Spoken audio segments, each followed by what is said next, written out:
Hello, and thank you for joining our virtual information session.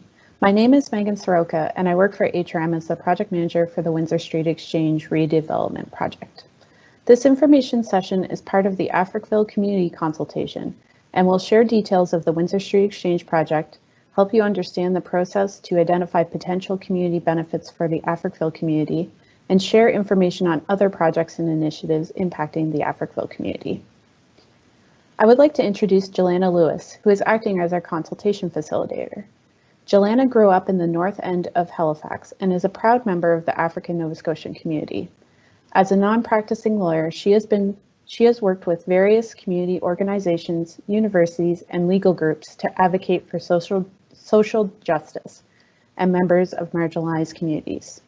Jelana will lead us through this information session.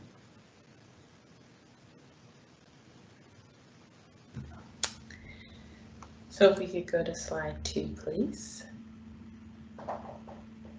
Great. So before we begin today's presentation, we'd like to acknowledge that we are in Mi'kmaq, the ancestral and traditional lands of the Mi'kmaq people. HRM acknowledges the Peace and Friendship Treaty signed in this territory and recognizes that we are all treaty people. We would also like to affirm that we are in the decade for people of African descent. African Nova Scotians are a distinct founding people in our community who have been a key part of Nova Scotian culture and history. We acknowledge that African teaching, strength, and perseverance continue to inspire our community. We would also like to acknowledge those that helped us develop this plan to consult with the Africville community, especially considering the need for virtual engagement. The Africville Heritage Trust, the Africville Genealogy Society, and others from the community, as well as the African Nova Scotian Affairs Integration Office. Can we go to slide 3, please?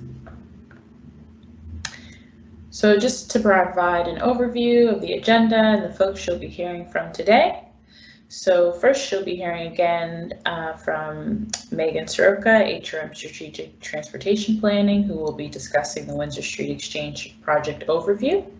And then you'll hear again from Megan Soroka, who will talk about community benefits and consultation.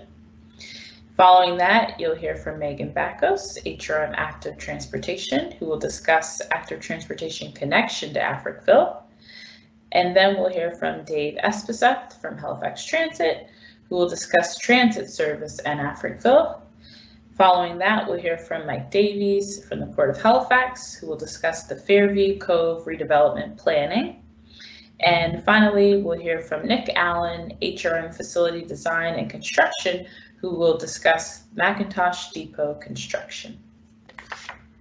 So we can go to slide 4 and we'll hear from Megan Soroka, who will discuss the Windsor Street Exchange redevelopment.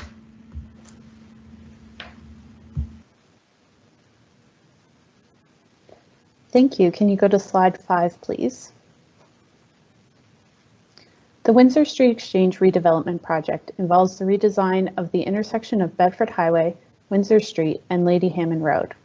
As one of 5 roadway access points to the Halifax Peninsula and the downtown core, approximately 48,000 vehicles per day travel through this area, and the Windsor Street Exchange is currently operating above its available capacity during peak travel periods, leading to significant delays for road users. Can you go to the next slide, please? HRM has partnered with the Province of Nova Scotia and the Port of Halifax to apply for funding through the National Trade Corridors Fund.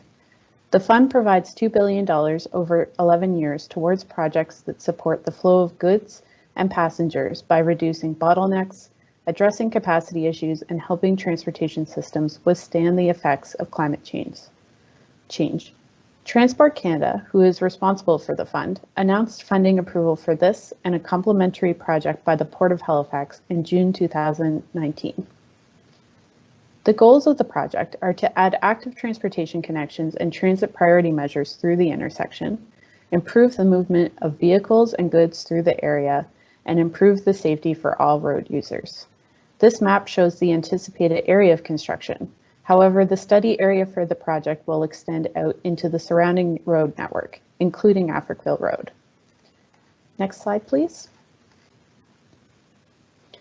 The design process for the project will begin soon and is expected to take 18 months to 2 years. Construction could begin as early as 2022 and will take 2 to 3 years. We will provide updates through our webpage throughout the project, and we plan further public engagement through several design phases. Next slide, please. Now I'll share a bit about community benefits. What are community benefits? Community benefits are a way to increase the social impact of a municipal project. They will vary depending on the scope of the project and consultation with the community. They could include community improvements through design, such as active transportation connections and infrastructure upgrades, social procurement, and environmental improvements. Why are we considering them? When approving the project, HRM Regional Council directed the project team to explore whether community benefits could be part of the final design of the Windsor Street Exchange and the surrounding road network. Well, how can they be incorporated into the project? They may be incorporated into the design and need to be identified early so they can be considered throughout the project. Some benefits may come in at later phases of the project, such as during the construction phase, but it's still important to identify them early so the implications and follow through on any identified community benefits can be carried out throughout the project. Next slide, please. Due to the proximity of the project to the historic Africville community, consultations will be held with the Africville community to identify opportunities associated with this project. As we are limited from meeting in person, we are holding a virtual engagement. We hope that people will join us as they can, and we'll share more details on how to provide feedback later in the presentation. HRM knows from earlier discussions with members of the Africville community that access to Africville Museum and Park is important. You will also hear from our active transportation and Halifax Transit teams as we look for options to work together to improve access. The goal of the consultation is to build on what we've heard in the past and identify the opportunities for both the Windsor Street Exchange project and the Africville community. Some opportunities may be addressed through the Windsor Street Exchange project, while others may require the involvement of other HRM departments or government partners. Feedback gathered during this community consultation will be documented in a report to HRM Regional Council, which will be made publicly available. Next slide, please.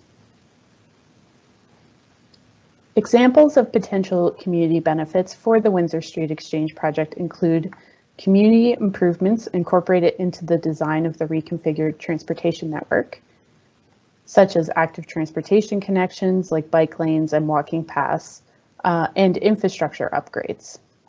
Other improvements related to the scope of the project, such as signs that share historical community history or directional signage, and employment opportunities through the social procurement framework recently adopted by HRM Council. The project team will explore employment opportunities through the recently adopted social procurement framework. During the development of the construction tender, the project team will consult with the community to determine what employment opportunities are within the scope of the tender. This consultation is expected to be held in 2022. We have provided examples of community benefits in our online survey, and we want to hear other ideas from the community. We also want to hear which options would be most important to you. HRM Regional Council recently endorsed the Road to Economic Prosperity, the African Nova Scotian Economic Action Plan, which builds on the Halifax Partnership and HRM's existing work and facilitates greater dialogue with the African Nova Scotian community, organizations, businesses, and all levels of government. The plan promotes open dialogue among all parties and addresses issues that fall within HRM's mandate or that HRM can influence. We want to hear from you if you have any opportunities for the Africville community that could be addressed or influenced by HRM. We may not be able to action these items through this process, but we can share these items with HRM Council for consideration for future projects or initiatives. And that concludes my presentation.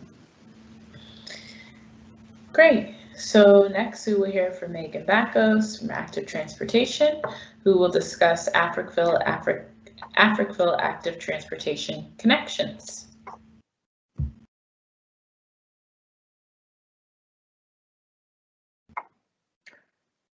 Hi, as Joanna just mentioned, my name is Megan Backus. I'm an active transportation planner with Halifax Regional Municipality, and today I'm going to be doing a brief presentation on the Africville Active Transportation Connections project, of which I'm currently managing. For anyone unfamiliar with the term active transportation, it is referring to any form of transportation which is human-powered, such as biking, walking, rolling in a wheelchair, using rollerblades, and modes of transportation similar to that. Please advance to the next slide.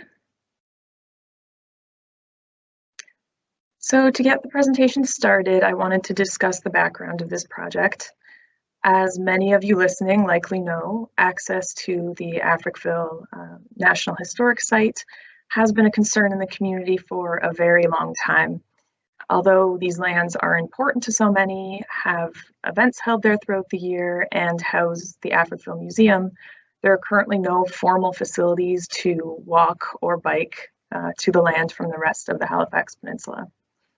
In 2016, a petition was started by an Africville Museum interpreter requesting improved access to the site by way of sidewalks and public transit.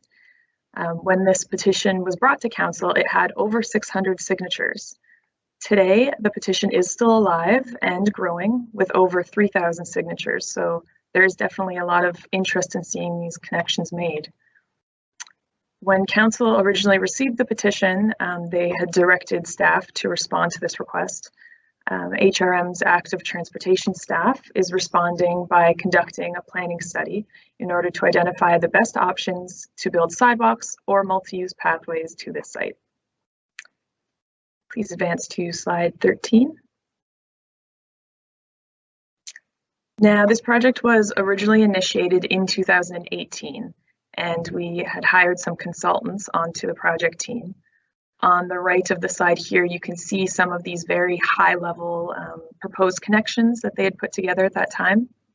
Now, these connections have not been explored in depth yet or consulted with the public, but they have been identified as some potential options.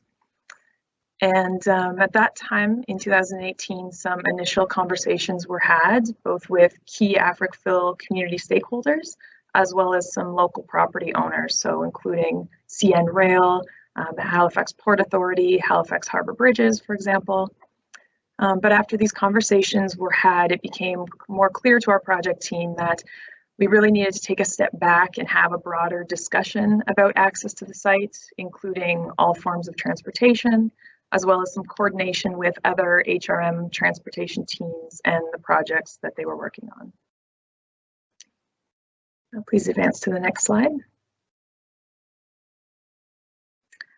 And that brings us to where we are today. So luckily, the Windsor Street Exchange project really presented itself as an opportunity to have this broader discussion. Currently, the Africville Active Transportation Project is partnering with the Windsor Street Exchange Community Benefits Consultation as what I'm considering some pre-engagement for our own project. So we are participating in today's information session, but we'll also be a part of some of the events and online survey moving forward as well. We're also beginning to re-engage with the key stakeholders from the Africville community, as well as these local property owners that were mentioned on the previous slide. It has been almost 2 years since those original conversations were had, so we really wanted to ensure that we were receiving the most up-to-date information before making any further decisions about potential connection options to Africville. And lastly, we are beginning to develop our public engagement plan that focuses specifically on the Africville active transportation. So this will be separate from the Windsor Street Exchange process. And please advance to the next slide. And now, as far as our next steps go, you can see a general outline of the project steps on the right of the slide. So we will be continuing with the current Windsor Street Exchange engagement process. To be clear, there will be no design decisions made about the Africville active transportation connections during this current engagement process. We are, however, looking for your feedback through the Windsor Street Exchange project survey on how you would like to be further engaged on the Windsor Street, on the Africville active transportation connections. Once this current consultation is complete, the Africville active transportation project team will be branching out into our own public engagement process. So we will, of course, remain in regular communication with the Windsor Street Exchange team in order to ensure coordination between the projects, but we will be holding our own events and having our own online survey starting in early 2021.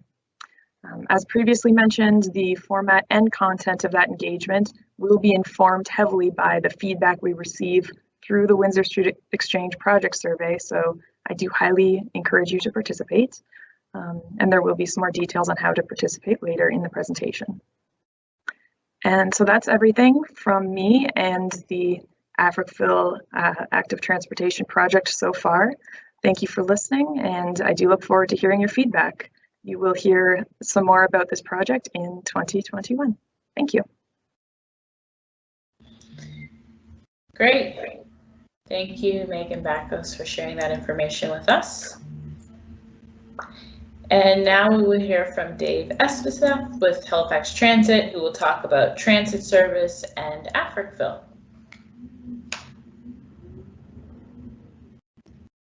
Thank you, Joanna. So my name is Dave Espeseth. I'm a coordinator with Halifax Transit on the planning and customer engagement team. My presentation today will be fairly brief, as I mainly want to encourage people watching the session to complete the online survey and provide some preliminary feedback on transit service to Africville. So to start, I'll provide a bit of overview of the Halifax Transit service, what we've been working on recently, and discuss transit service within the context of Africville. Can you go to the next slide, please? So we operate three types of service, both directly and indirectly. The first being conventional service, so being bus and ferry routes. So these are fixed route service, meaning the buses stay on a defined route with defined stops. They run on published schedules that operate 5 to 7 days a week, depending on the type of route. There's also Accessibus, which functions a little bit more like a shuttle, where trips are booked in advance and can have unique origins and destinations, so there aren't any required stops along the way. However, this service is only available to those with physical or cognitive disabilities that are not able to use conventional service. And the third is something that's called rural transit. So it's service that's operated indirectly, so through non-profit groups with a partnership with HRM. So these groups receive an annual lump sum grant and a per kilometer reimbursement for the service they run in areas where transit doesn't operate. So it's similar to Accessibus in that there's no fixed routes. It's more like a shuttle or a taxi service, but there's no restriction on who can access that service. Can you go to the next slide, please? So moving to the types of service we operate, to some of the more recent projects we've been working on. I want to talk a little bit about the Moving Forward Together plan, which was adopted by Regional Council in 2016. So it introduced a redesign of the transit network and guides the implementation of service improvements, such as increased frequency on key corridors. And so this plan was built on extensive public engagement and 4 key principles. So one being increasing the proportion of resources towards higher ridership service, building a simplified transport-based network, invest in system and service quality and reliability, and giving transit increased priority in the transportation network. So we're about halfway through the implementation of this plan, and pre-COVID, we were seeing some really strong ridership gains, around 5% per year over the last 2 years. And more recently, Regional Council adopted a rapid transit strategy, which looks to establish a bus rapid transit network and expanded ferry service to build more sustainable and affordable communities. So much of our work is really focused on improving transit service to increase ridership and move as many people as possible on direct routes that connect as many destinations as possible. So doing so helps make the municipality less dependent on cars, helps reduce greenhouse gas emissions from transportation to address the climate crisis, helps improve mobility options for those unable to access private vehicles, and helps create more compact communities and sustainable development. Can you go to the next slide, please? So much of our work has been focused on increasing transit ridership. We also understand that there's a lot of interest in transit service to the Africville Museum and the National Historic Site. So as Megan mentioned, Regional Council received a petition in 2016 to make the museum accessible with public transit and sidewalks.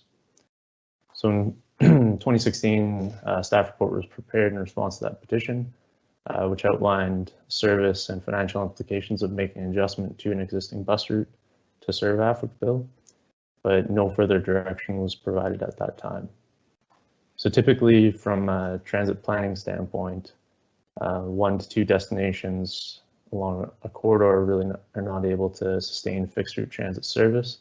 However, with HRM's adoption of the social policy, the endorsement of the Road to Economic Prosperity Plan, as well as the inclusion of community benefits through the Windsor Street Exchange redevelopment project, we're able to view this connection through a different lens. You go to the next slide, please. So in conjunction with the active transportation and Windsor Street Exchange projects, we're gathering community input on what transit service to Africville could look like. So to get a better understanding of what transit service the community is interested in, we're looking for feedback through the Windsor Street Exchange project survey. So some of the key questions include what type of bus service people would prefer, whether that be a regular conventional type route, something more like a shuttle type service, or perhaps even a new service model or partnership that doesn't currently exist. Another important piece of that is understanding what characteristics of the service would be most important. So the things like how frequently the service would operate, where it connects to, how flexible it is, among others. So in addition to some of those more focused questions, there's also space for people to provide their ideas and suggestions, as well as feedback on what transit service to Africville means to them. So transit staff will then use this information to develop some options and explore transit service to Africville in more detail. So thank you for taking the time to watch this virtual session. And again, I'd like to encourage everyone to complete the survey. We're looking forward to receiving your feedback and moving the conversation forward. Thank you.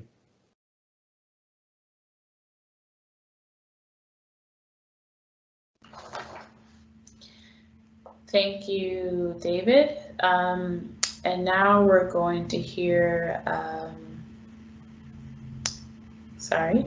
we're going to hear from Mike Davies from the Port of Halifax, who's going to discuss the Fairview Cove redevelopment planning.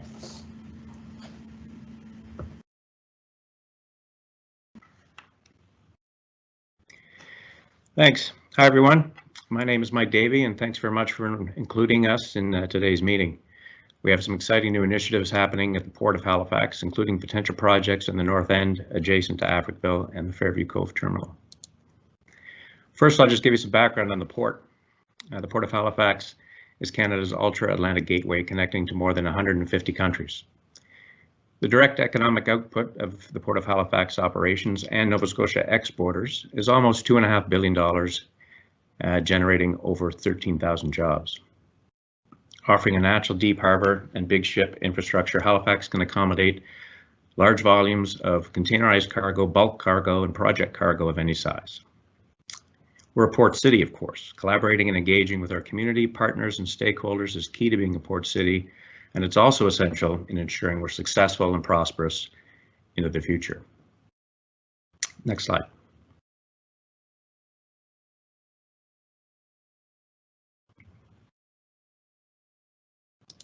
And if we could go to slide 23.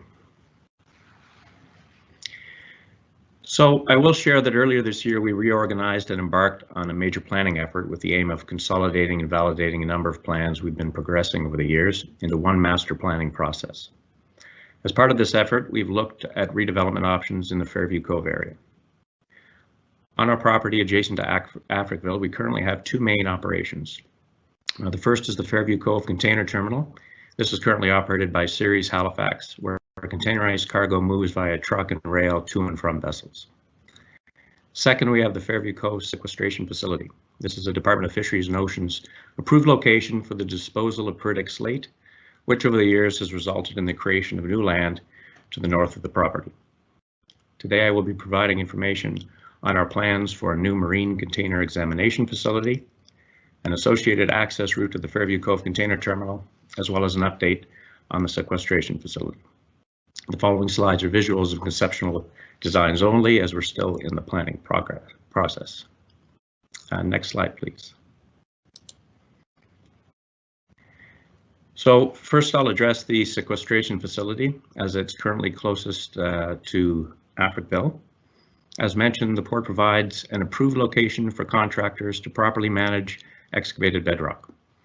Much of the Purdick slate received at the facility is a result of the significant amount of urban renewal taking place on the Halifax Peninsula and in Dartmouth. The purple area in the image represents the current infill land. This is work which began in 2012. The yellow area to the north represents the full extent of the land that this infill could create. So as I mentioned, the authorization to dispose Purdick slate at this location is through the Department of Fisheries and Oceans. Our authorization permits us to continue to accept Purdick slate at our facility until the 31st of December 2024, or when we've reached the maximum amount authorized to infill. Both the current land in purple and any of the future created land in yellow will not be required for port-related industrial use, and terminal operations will not extend onto the infilled area. The Halifax Port Authority are collaborating with HRM, African Nova Scotian Affairs Integration Office, and the Africville Heritage Trust on the future use of the area, complementary to historic Africville and Africville Park. The area to the south will continue to support marine industrial requirements and will remain part of port operations. The potential building sites for the marine container examination facility and the associated access road have been identified within the sequestration facility footprint. And so next, I'll be sharing the design plans that are underway for those. Next slide, please.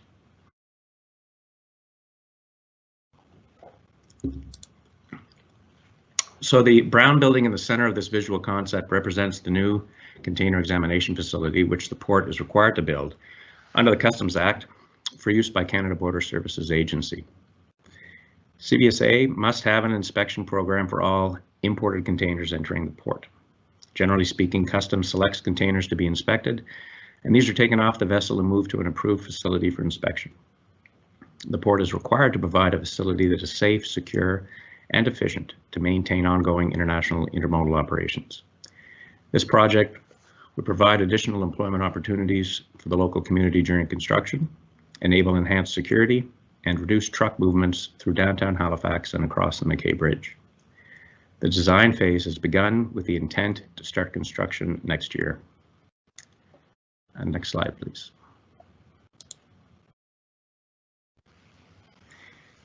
And finally, in the same area, we're also planning a new access route, one that will be used to access the container examination facility, as well as the north end of the Fairview Cove Container Terminal. This new truck gate is part of the National Trade Corridor Funding Project, which was announced last year, and focuses on having an interterminal rail solution to reduce the number of container trucks in downtown Halifax. The proposed new access route is indicated by the road you see running up towards the examination facility. That's to the left of the green area in the center of the slide, which connects into the container terminal. I should also note that we're planning to have a buffer zone separating the purple area from the green area to reduce noise from the port operations in the south, while also providing a visually appealing separator for those using the areas to the north.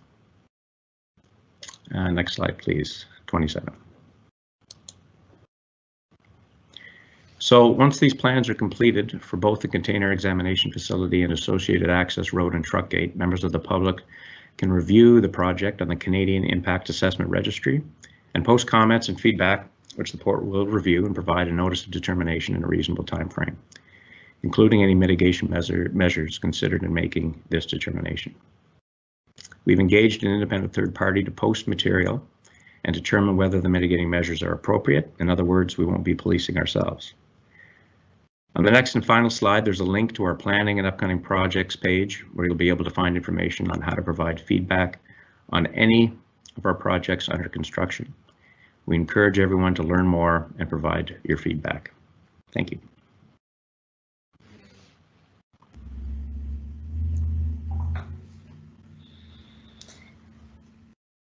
Thank you to Mick from the Port of Halifax for sharing that information with us. And next we will hear from Nick Allen, Facility Design and Construction, who will talk about the Mackintosh Depot construction. Thanks, Joanna. And I'm Nick Allen. I'm the project manager for the new Mackintosh Depot construction, as previously stated. So go ahead to the next slide, please. So the current Mackintosh Depot was built in the late 60s, and this is the depot for our transportation and public works, which includes streets and sidewalks and forestry and winter works. So this building is becoming costly to operate, and it doesn't meet some of the fire codes and doesn't meet the needs of the work crews. So we're gearing up to build a new depot.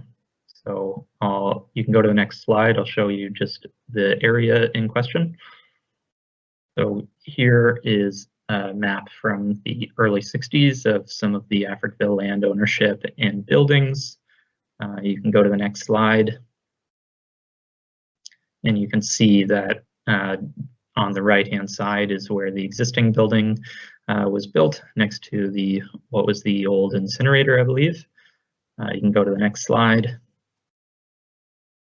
So here's just a Google Map overlay of the area showing how that extends by the Windsor Street Exchange and where the Africville, some of the Africville dwellings would have been.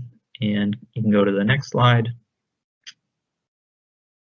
And that shows where our new building is going to be placed and a little bit of the site plan. So you can proceed to the next building. So the new Mackintosh Depot, which we are finalizing the design on, is going to bring together many business units into one that includes TPW, Parks and Rec, and some procurement staff. The goal of the project is to build an energy efficient building that is targeting LEED Silver, and some of the